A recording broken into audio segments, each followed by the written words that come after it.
اہم خبر دیں گے آپ کو۔ چیئرمین پاکستان تحریک انصاف عمران خان نے حکومت کے ساتھ مذاکرات کے لیے 3 رکنی کمیٹی تشکیل دے دی ہے۔ یہ 3 رکنی مذاکرات کمیٹی پاکستان تحریک انصاف کے vice chairman مختوم Shah Mahmood Qureshi, senior نائب صدر فواد حسین چودھری اور سینیٹر علی ظفر پر مشتمل ہے۔ اس حوالے سے مزید بھی جانیں گے بیورو چیف اسلام آباد صدیق جان سے۔ جی صدیق۔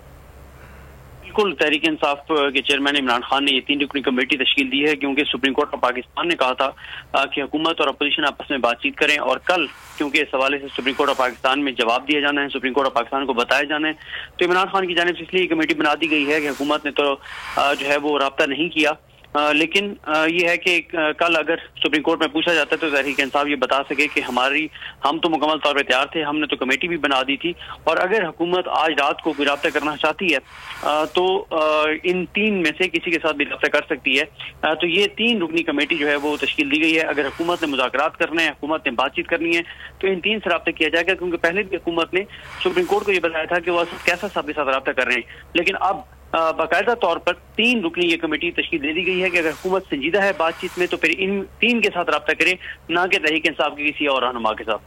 ٹھیک ہے صدیق، یہ بھی بتائیے گا کہ برف پگھلنے کا کوئی امکان ظاہر کیا جا رہا ہے؟ پی ڈی ایم دوسری جانب حکومت وہ نہیں چاہتے کہ عمران خان سے رابطہ کیا جائے، اس کے علاوہ یہ بھی دیکھا جائے کہ مولانا فضل الرحمان بھی اس راستے میں رکاوٹ ہے، تو آپ کو کیا لگتا ہے کہ آنے والے ٹائم میں حکومت کا لائحہ عمل کیا ہوگا؟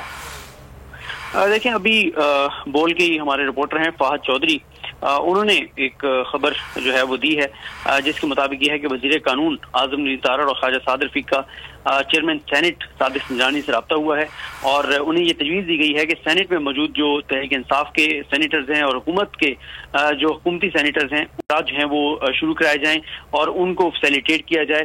اور اس حوالے سے یہ بھی فہد چودھری کی خبر کے مطابق چیئرمین سینٹ نے حکومتی تجویز پر جو قائد حزب اختلاف ہیں سینٹ میں ڈاکٹر شہزاد وسیم اور پی ٹی آئی کے سیکرٹری جنرل اسد عمر سے رابطہ کیا ہے۔ اس حوالے سے ظاہر مزید تفصیلات فہد چودھری جو ہیں وہ دے سکیں گے، لیکن یہ ہے کہ حکومت شاید اس لیے بھی اب رابطے کر رہی ہے کہ کل وہ سپریم کورٹ کو بتا سکے کہ ہم نے رابطے شروع کر دیے ہیں۔ بہت شکریہ بیورو آباد صدیق جان اپڈیٹ کرنے کے لیے۔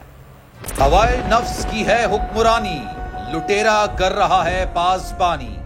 بول نیوز کے مارکیٹنگ ہیڈ آکاش رام تاحال لاپتہ، تفتیشی ادارے جواب دینے سے قاصر، اہل خانہ پریشان، بیٹے کی جدائی میں ماں غم سے نڈھال۔ جو بچو ہندو پر آئے تھے جو کو پاکستانی، مجھے مہربانی کرے پنجو آکاش واپس کیو۔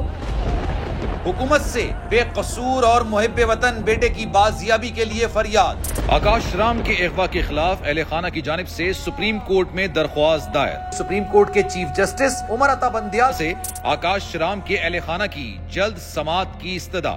مشکل کی اس گھڑی میں عالمی میڈیا نے بھی اٹھائی آواز۔ سی این این، آج تک، انڈیا ٹوڈے، ٹائمز ناؤ سمیت عالمی میڈیا نے آکاش رام کے اغوا کے خلاف دیا بول کا ساتھ۔ اف کیا ظلم ہے، بول انصاف کا منتظر۔ سبسکرائب کریں اور بیل دبائیں تاکہ کوئی خبر رہ نہ جائے۔